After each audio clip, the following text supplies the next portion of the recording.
საიდუმლო, რომელსაც პოლიგლოტები არავის არ უმხელენ ხოლმე. ან უმხელენ და არავინ არ უსმენს. გონიათ, რომ მხოლოდ სიტყვების და გრამატიკის დამახსოვრება არის ენის სწავლა?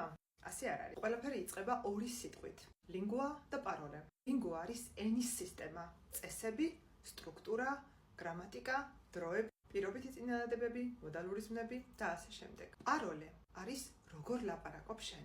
ეს წესები რომ ისწავლე, როგორ გამოხატავ საკუთარ თავს იმენაში, რომელსაც სწავლობ. თუ ლინგვას, ანუ გრამატიკას, წესებს, ენის სტრუქტურას სწავლობ, მაგრამ მას არ იყენებ, ანუ არ ლაპარაკობ, მაშინ არ ქმნი პაროლეს, ანუ არ ქმნი შენ საკუთარ ხმას ამენაში. ინგლისურის სწავლა არ არის ინგლისური სიტყვების სწავლა.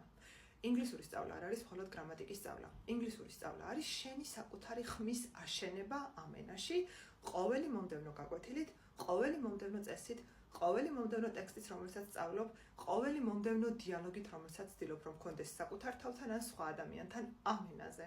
თუმცა, ჩვენ აუცილებლად გვჭირდება ლინგვა, ანუ გრამატიკა, ანუ სტრუქტურა, ანუ წესები. როცა აკონტროლებ ორივეს, ლინგვასაც და პაროლესაც, მაშინ უკვე იწყებ ახალ ენაზე ფიქრს, აზროვნებას და ლაპარაკს. აქ იწყება ნამდვილი პროგრესი. თუ გინდა თანაბრად იმუშაო შენს ლინგვასა და პაროლეზე, ძალიან სწორ ადგილზე ხარ. მოიწონე ეს ვიდეო, გამიწერე ჩემი არხი და უსმინე ჩემს ვიდეოებს, რომელსაც ძალიან ხშირად შემოგთავაზებთ და რომელშიც მოგცემთ ხოლმე ძალიან ბევრ პრაქტიკულ რჩევას.